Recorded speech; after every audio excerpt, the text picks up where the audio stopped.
இன்றைக்கி நம்ம என்ன பார்க்க போகிறோம் அப்படின்னா, ஒரு விலாக் தான் பார்க்க போகிறோம். இது என்னோடய ஃபர்ஸ்ட் விலாகு. ஸோ எங்கேருந்து ஸ்டார்ட் பண்ணுறது அப்படின்னு எனக்கு தெரியல. அதனால் நான் வந்து ஃபர்ஸ்ட்டு கிச்சன்லேருந்தே ஸ்டார்ட் பண்ணலாம் அப்படின்னு. ஸோ இன்றைக்கி கிச்சன்லேருந்து நான் என்னோடய விலாகை ஸ்டார்ட் பண்ணுறேன். ஒரு ஈவினிங் டைமில் போல் நம்ம என்னெல்லாம் பண்ணுறோம், என்னோடய டெய்லி ரொட்டீன் என்ன, ஈவினிங்லேருந்து நைட் வரைக்கும் அப்படிங்கிறத வந்து நான் கொஞ்சம் உங்களுக்கு காமிக்கிறேன். பாத்திரம்லாம் கழுவி வச்சுருக்காது, அது எல்லாத்தையுமே எடுத்து வச்சுட்டு இப்போ வந்து நைட்டுக்கு வந்து சாப்பாடு பண்ணணும். குட்டிக்கு வந்து எப்போவுமே இட்லி தான் நைட் சாப்பாடு தருவேன். அவனுக்காகவே இந்த சின்னதாக இட்லி பாத்திரம் வாங்கியிருக்கேன்.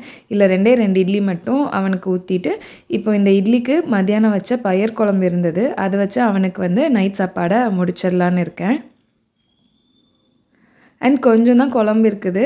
இப்போ இதோட ஏதாவது ஒரு சட்னியோ ஏதோ ஒன்று ஆட் பண்ணால் தான் எல்லோரும் சாப்பிட முடியும். ஸோ இன்ஸ்டண்ட்டாக ஏதாவது ஒரு சட்னி வைக்கணும் அப்படின்னு யோசிச்சுட்டு இருக்கேன். என்ன சட்னி பண்ணலாம் அப்படின்னு. சைட் பை சைட் தோசை ஊற்றியாச்சு. இது வந்து மித்ரனுக்கு, பெரிய பையனுக்கு டியூஷன் விட்டு வந்த உடனே பசிக்குதுமா அப்படின்னு சொல்லுவான்.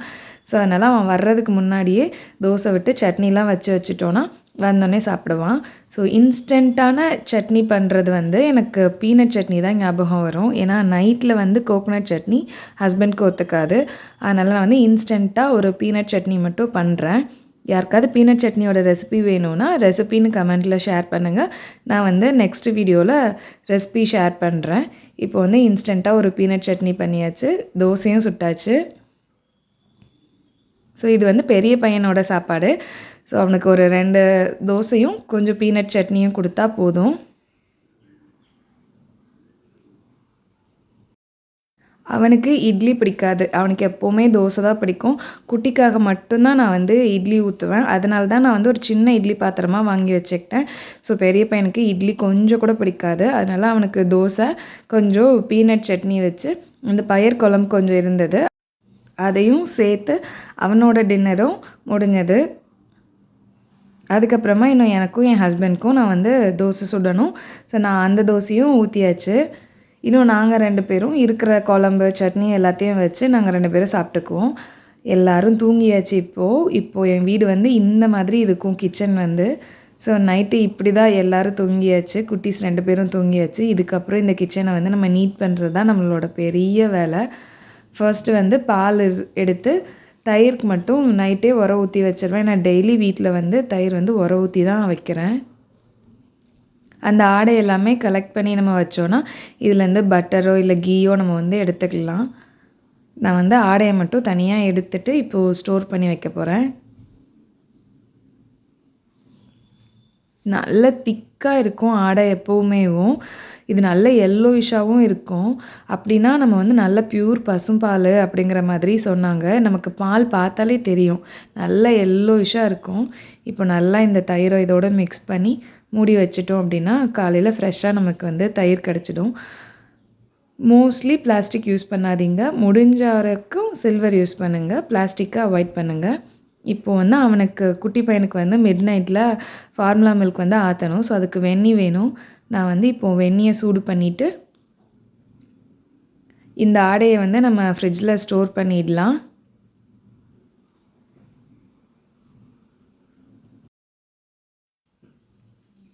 ஃப்ரிட்ஜ் வந்து எப்போவுமே இப்படி நீட்டாக தான் இருக்கும். நான் வீடியோக்காக நீட் பண்ணியிருக்கிறேன் அப்படி இல்லை. ஸோ இந்த பாக்ஸ் வாங்கினதுக்கப்புறம் எனக்கு ஃப்ரிட்ஜ் வந்து எப்போவுமே நீட்டாக தான் இருக்குது. அந்த ஃப்ரிட்ஜ் ஸ்டோரேஜ் பாக்ஸ் வந்து ரொம்ப ரொம்ப எனக்கு யூஸ்ஃபுல்லாக இருக்குது. ஸோ நீங்களும் வேணும்னா மீஷோவில், அமேசானில் எல்லாத்துலேயுமே கிடைக்கிது, வாங்கி ட்ரை பண்ணி பாருங்கிறேன். எனக்கு அந்த ஸ்டோரேஜ் பாக்ஸ் வாங்கினதுக்கப்புறம் என் ஃப்ரிட்ஜ் வந்து எப்போவுமே நீட்டாக இருக்கும்.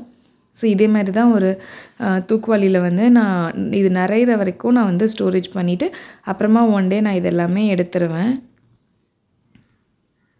நிறைய கசகசன்னு ஃப்ரிட்ஜுக்குள்ளே வச்சு ஸ்மெல் வேறு வைக்க விடாமல் அப்பப்போ யூஸ் பண்ணுறது ரொம்ப நல்லது. ஸோ காலையில் வச்சதை நைட் யூஸ் பண்ணுங்க, அவ்வளோதான். மறுநாள் வரைக்கும் அதை எடுத்துகிட்டு போகாதீங்க. இஞ்சி வந்து நல்லா தண்ணியில் கழுவி வச்சுருக்கிறேன். இதை நாளைக்கு எடுத்து ஃப்ரிட்ஜில் போடணும். ஏன்னா ஈரத்தோடு ஃப்ரிட்ஜுக்குள்ளே போட்டோன்னா ஒரு மாதிரி அழுகுனல் ஸ்மெல் வந்துடும். நல்லா உணர விட்டுட்டு எடுத்து வைக்கிறேன். இப்போ எல்லாத்தையும் நீட் பண்ணி ஒதுங்க வச்சு, சிங்க்கு நொம்பி இருக்குது. ஸோ இப்போ இது ஃபுல்லாத்தையும் கழுவி முடித்தா தான் நைட் எனக்கு தூக்கம் வரும். ஸோ நல்லா ஃபுல்லாக பாத்திரம் எல்லாமே கழுவியாச்சு. அந்த பேக்கு கூட கழுவிடுவேன், ஏன்னா அப்போ தான் ஸ்மெல் வராமல் இருக்கும், உள்ள லஞ்சு ஸ்மெல்லு. இப்போது டப்பா பால் குடிக்கிறதுனால டப்பா எல்லாமே வெந்நீரில் போட்டு நைட்டு ஒரு தடவை கழுவி வச்சுடுவேன். ஸோ இதே மாதிரி எல்லாத்தையும் ஒரு தடவை தண்ணியில் போட்டு நல்லா கழுவிட்டு எடுத்து நம்ம ஒரு பாக்ஸில் போட்டு ஸ்டோர் பண்ணி வச்சுக்கிட்டோம்னா நைட்டு ஒரு 2 டைம்ஸ் அவன் எந்திப்பான். அப்போ நம்ம எந்திரிச்சு ஃபார்முலா ஆற்றி கொடுக்குறதுக்கு ஓகேயாக இருக்கும். பிளாஸ்டிக்கை ரொம்ப நேரம் வெந்நீரில் போட்டு கொதிக்க வைக்க வேணாம். சும்மா லைட்டாக கொஞ்சம் நல்ல பாயில் வாட்டரில் போட்டுட்டு உடனே அந்த இதை வாஷ் பண்ணி எடுத்துருங்க. சில பேர் வந்து கொஞ்சம் நேரம் தண்ணியில் ஊற வச்சிடலாம் அப்படின்னு இருப்பாங்க. அப்படிலாம் பண்ணினோன்னா பிளாஸ்டிக் வந்து அப்படி வலுவலுன்னு ஆகிடும். அதனால் அப்படிலாம் பண்ண வேணாம். கொஞ்சம் நல்லா வாஷ் பண்ணி எடுத்துட்டு உடனே டப்பாவில் போட்டு ஸ்டோர் பண்ணாமல் அந்த தண்ணியெலாம் கொஞ்சம் வடிகிற வரைக்கும் இதை மாதிரி நல்லா ஒரு தட்டில் வச்சு அந்த தண்ணியெல்லாம் காய வச்சுட்டு அதுக்கப்புறமா ஒரு பெரிய பாக்ஸ்குள்ளே போட்டு நீங்கள் வச்சுக்கலாம்.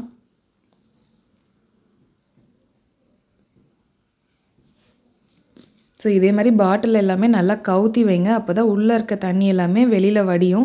தண்ணியோட அப்படியே நம்ம வச்சிட வேணாம்.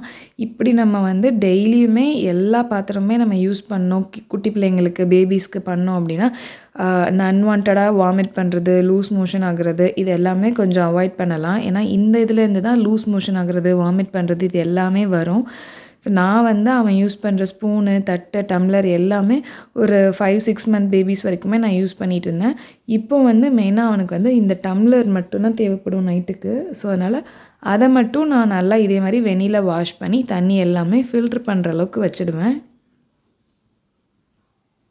இது வந்து நான் டெய்லி நைட் இதை பண்ணுவேன்.